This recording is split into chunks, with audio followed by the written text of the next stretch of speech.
Hello and welcome to my week 2 development showcase for my top-down horror game, well, self-horror, that I'm making for my honours project. So this week was a lot of in-engine, with like most of my research and planning having been done last week.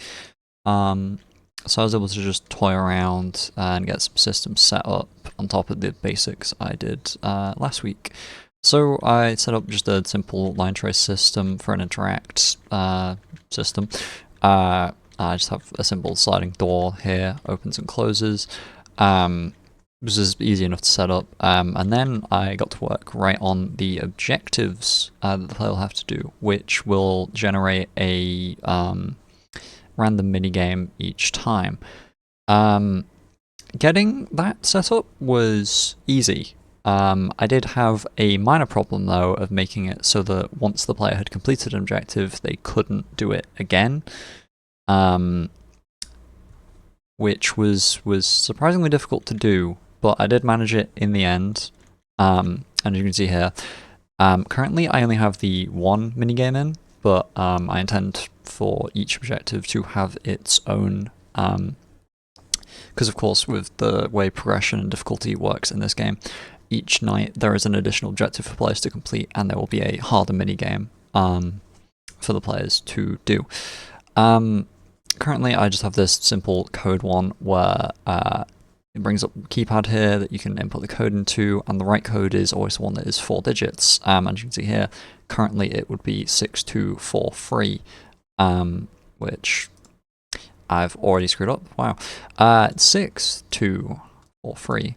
Which is correct, and then it closes. And if we were to do this one here, this time the correct code is 3364, and it is in the bottom right. And if I were to close and reopen it, it's in the bottom right again, different code. Now it's bottom left again, top right again. Okay, that's surprisingly bottom left, and now it's top left. Of course, it can only be in 4 positions, so sometimes you get a bit strangely lucky/unlucky with that, where it keeps going to the same location, which is strange, and makes me always doubt that this is working, but it is working, and random. But yeah, and not only that, of course, with as well this system here, also, yeah, you now can't do this one anymore because you've already put this objective, got that working, as I said. You have over here, a system that works similar to these that I created, which would be the optional like lore terminals that will just like divulge world building, general lore of the game, completely optional for players to engage with. They don't have to, but it's just there if they want to. Interact with these.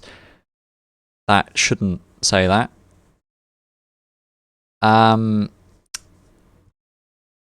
Right, I thought I updated that text, but I guess it's still just currently saying the joke text I set it to, which is interesting. Fair enough. I didn't expect that, I'll be honest. I could have sworn I changed that. But oh well, it still showcases it, I guess. We'll go with that. And on top of these lore terminals that I created, which literally, I mean, I'll just show again, just simply creates text on screen and close here. Pretty simple. But of course this would be filled with just like a little like lore paragraph thing where it'd be like science notes, general like employee terminal entries, like shipping logs, just like general stuff. On top of that, those two systems, I got started on another minigame for these terminals, but I did not manage to complete that this week, but I will have that done during the course of week 3.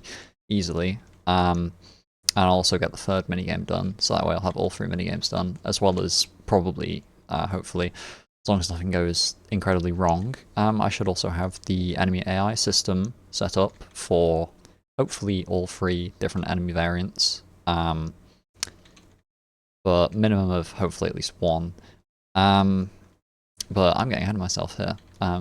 Because I'm talking about what I'm going to be doing next week before I've even finished talking about what I've done this week, because this week I also made a simple system for the flashlight, which I showed off last week.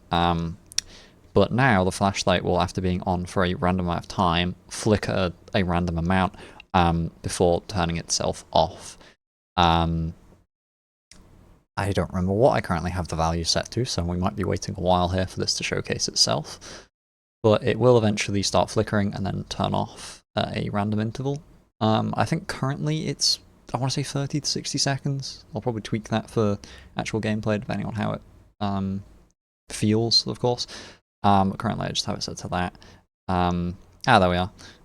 And as you can see, it flickers a bit randomly, and then, yeah, turns itself off, and you got to turn it back on. I guess, like, as well as just being a fun little game mechanic that just prevents player from just, like, keeping the torch on constantly, you know, the company you're working for in this game, very shady. They do not give you the best equipment, and quite frankly, they do not want you to actually survive your work week here because they don't want to actually pay you. So that's why you have a bit of a duff flashlight that will flicker and turn itself off during the course of the game. But yeah, that is it for week 3. Not week 3, week 2. Week 3 is what I'm going into. Yeah, I've already stated what I'm doing for week 3. Hope to get those next 2 minigames and the enemy AI set up. But yeah, that's it for this showcase for what I've got this week.